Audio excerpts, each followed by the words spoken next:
Hi, my little angels. Come on in. Come in. I'm glad you came to join me today. Today is Remembrance Day here in Canada. I know in different countries we have all different days to celebrate, different ways to celebrate and commemorate the day. And I would like to tell you about, in Canada, a little about my family and how they've served. And I would like to read you the poem in Flanders Fields. So please, everyone, be comfortable and have a seat. That's it, yeah. Yes. And I did make us all some tea and coffee. It's all over on that buffet over there. Please help yourselves. We have every kind you can think of, and all the sweeteners and creamers, dairies, non-dairies, everything you can think of. Please help yourselves. Excellent. And I'd like to welcome in the new people. I see my new little angels. Hi, guys. Thank you so much for being here. I appreciate you all so much. Please give this a thumbs up. You can share it. You can comment if you're comfortable commenting. If you like to silently watch, that's okay. But if you're comfortable watching, please do. We absolutely love the comments on this channel. I love to watch all of you interact with each other. I love to interact with you. I love knowing what you think and you feel.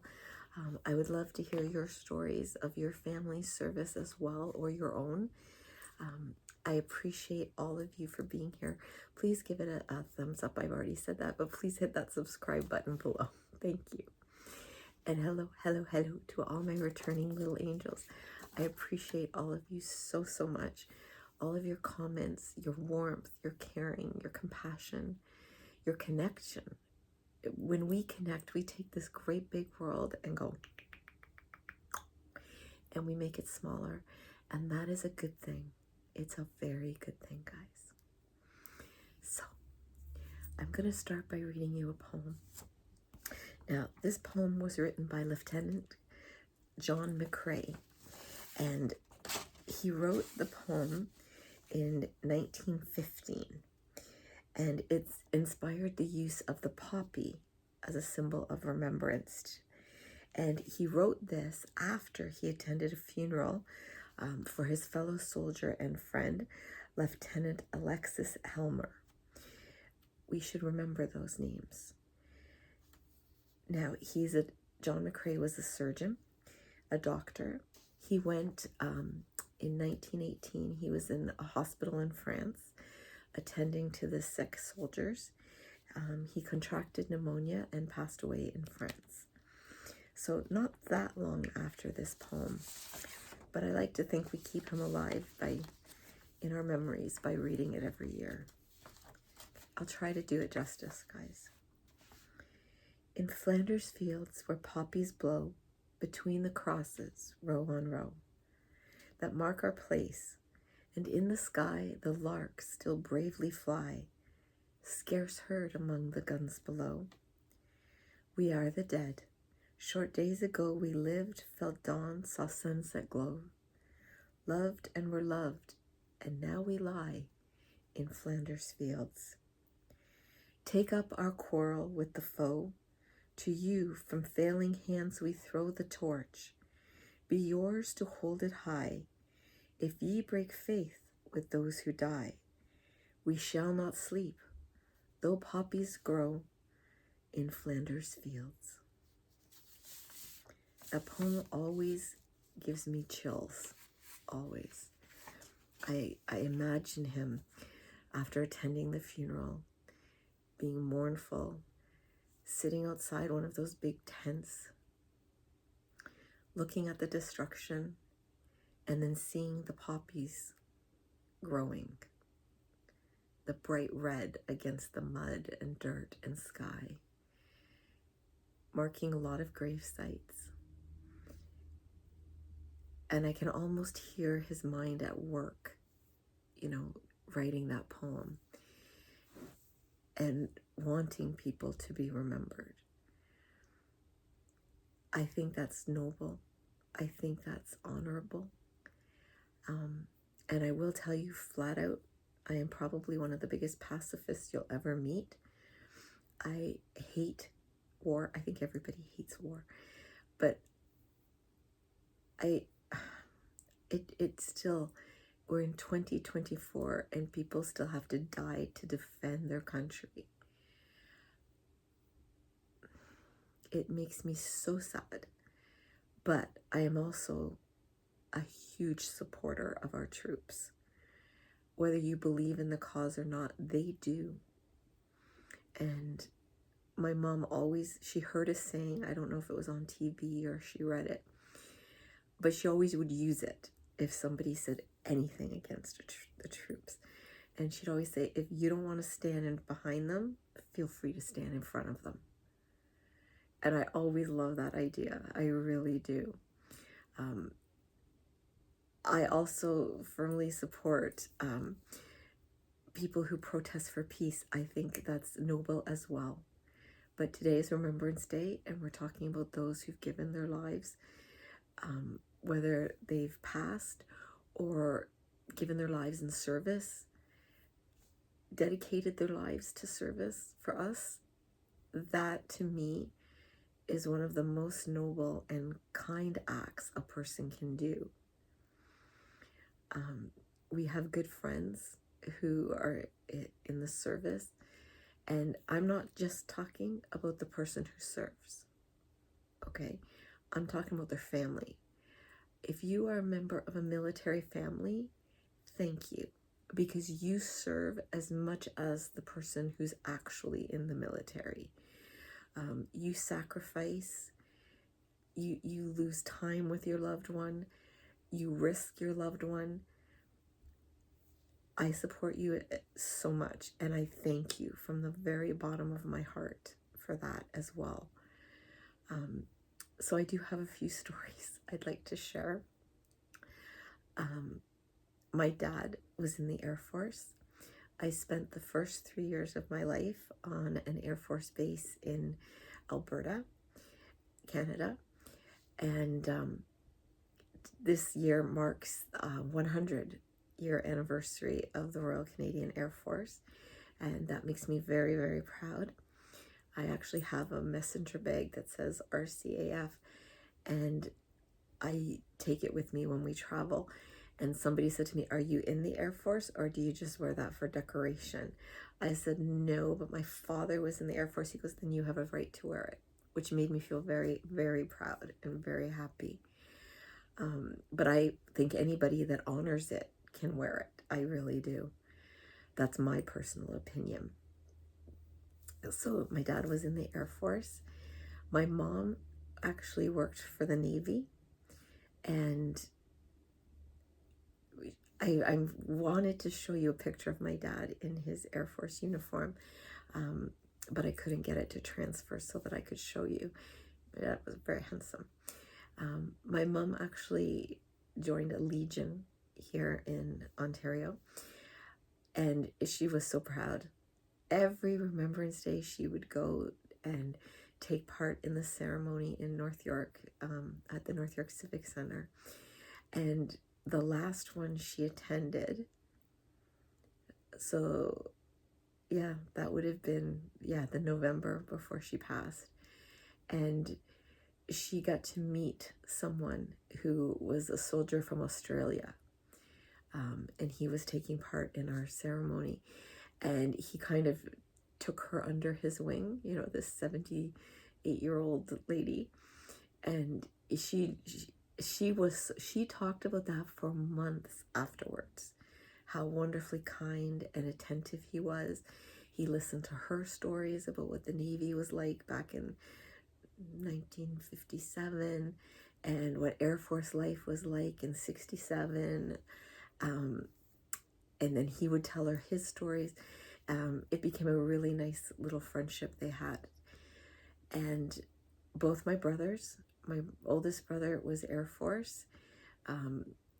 My youngest brother was Army. And he is a huge, huge supporter of the troops. He volunteers and with anything to raise money for the troops. But when Invictus was here, he volunteered. And he was so proud to be part of that. And he got all these coins from the different branches, I think they're called, branches of the different military services. And I know one was from an admiral, and he saw President Barack Obama, he saw Prince Harry, he saw a lot of the Canadian premiers, and he was just so thrilled just to be part of it, and to meet all of the people, and meet some of the athletes as well, and just listen to them. And I think sometimes that's what we need to do, is remember that sometimes these stories have to be told to be passed on. Now, some soldiers don't want to talk. I think one of the saddest things for me is to know that we have veterans on the street, that we have veterans who are homeless, that we have veterans who aren't able to access the medical care that they need, that people are not fully understanding what PTSD really is. And I wish if we could improve in any area, and you know, I don't try to get political on this channel, but if we could improve in any area, I wish we could improve there, that we could really support our vets and give them the love and the gratitude that they deserve, and their families too as well. You know, you think about the spouse as well, who's manning the home front by themselves, who's raising the kids by themselves, who gets into the routine, and then their partner comes home and they have to share it. And the partner's having trouble adjusting. They're having trouble adjusting, but they didn't go through the horrific scenes that their partner did, so they don't feel like they can say, I need help too. The partner may be getting awakened in the nights from nightmares. Well, guess what? The person sleeping beside them is too. And trying to comfort someone that you can't help has to be such a struggle. And I don't think that the military families, at least here, get the support that they should, okay, for all of it. Or the gratitude. Well, I thank every one of you. I thank the kids who put on their plays and their sporting events and know that one parent isn't there because they're trying to protect everyone's rights. The spouse who has to learn to kind of be a single family member, but be a part of a family at the same time. I thank you. I thank all of you.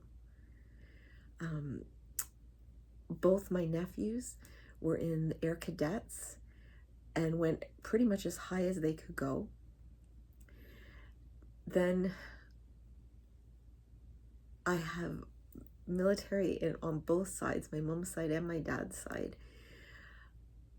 I am so grateful to live in the country I live in, Canada, and to be a part of the people that can say thank you. You know I owe that to people. And I am one of those people that if I see a police officer, if I see a border guard, if I see a military person, I will say thank you. I just do that. I'm like, thank you for ambulance attendants, first responders. I say thank you if I see them at a coffee shop or a restaurant or on the street, because I know that they're there for us, you know?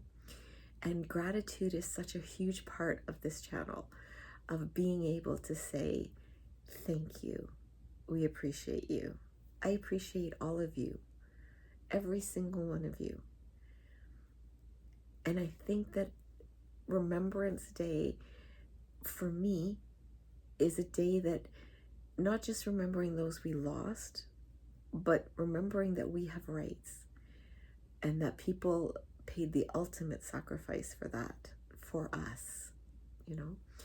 Here in Canada, when I was growing up, Remembrance Day was a statutory holiday. Kids didn't go to school. People would go to the cenotaphs, to community centers, legions, wherever they were doing a ceremony near you, you would go and you would take part. And everyone does the moment of silence at 11 o'clock. Like if you're in a store, they'll announce a moment of silence and people will. There's some people that talk through it, and I am one of those people that will go. But we can give them a minute of silence, okay? We can do that. Then they changed it, because then slowly people weren't going. Kids weren't being taught it. Like, people were expecting the families to teach it. But as we get older, less and less veterans in the family, they decided, you know what? It's not a stat holiday anymore. We want the kids in school where they can learn. And as far as I know, every school does something. I remember my daughter came home from school. She was in kindergarten. It must have been kindergarten. And she got a little bear, and I have it somewhere. It has a soldier's uniform on it. And I said, where did you get that? And she said, oh, they gave it at Remembrance Day because, you know, and that was kind of it. She didn't say anything. Well, that night was a curriculum night at school. So when we went in, people were coming up to her. Oh, you did such a good job. That was so good. Thank you. I'm like, okay, what exactly happened today? So as it turns out, one of the kids' dad was in the military, and he and his wife were able to set up during the Remembrance Day ceremony in the gym with the whole school a voice. And I believe they were in Afghanistan at the time, and baby Angel was one of the kids, as well as this other child, chosen to ask a question of the soldier. And she grabbed his hand because he was shy, and they walked right up, and she spoke into the mic just as clear and confident as could be. And I'm looking at her like, why am I not hearing about this from you? You know, the teacher's telling me about this. And another year, I believe she was in grade 7. Yeah, it was grade 7. It was just before COVID, I think. And her teacher, she was so lucky enough to have one of those teachers that changes her life, that becomes a part of who she is. And she was doing a huge, like, they wanted to present the Remembrance Day ceremony, and they had a musician come in and with a trumpet and did taps, and they performed the poem in Flanders Fields. It was one of the most touching things I've ever seen. I was so impressed, and each of those children knew what they were doing. They knew why they were doing it. And that to me spoke so many volumes. I absolutely was so pleased to see that, and to see them understand the sacrifice that is included for those.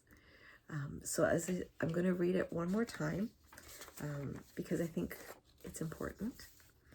But when I read it, please close your eyes and just try to picture John McCrae sitting outside a tent, fresh from a funeral for a good friend who died serving his country, looking out at the mud and the blood and the ground, and seeing these bright red poppies growing. In Flanders Fields, the poppies blow, between the crosses, row on row, that mark our place, and in the sky the larks still bravely singing fly, scarce heard amongst the guns below. We are the dead, short days ago we lived, felt dawn, saw sunset glow, loved and were loved, and now we lie in Flanders Fields. Take up our quarrel with the foe, to you from failing hands we throw the torch. Be yours to hold it high, if ye break faith with those who die. We shall not sleep, though poppies grow in Flanders Fields. I love you, I value you, I honor you, and I am so very, very glad that each and every one of you was born. And if you serve, if you are a member of a serving family, thank you.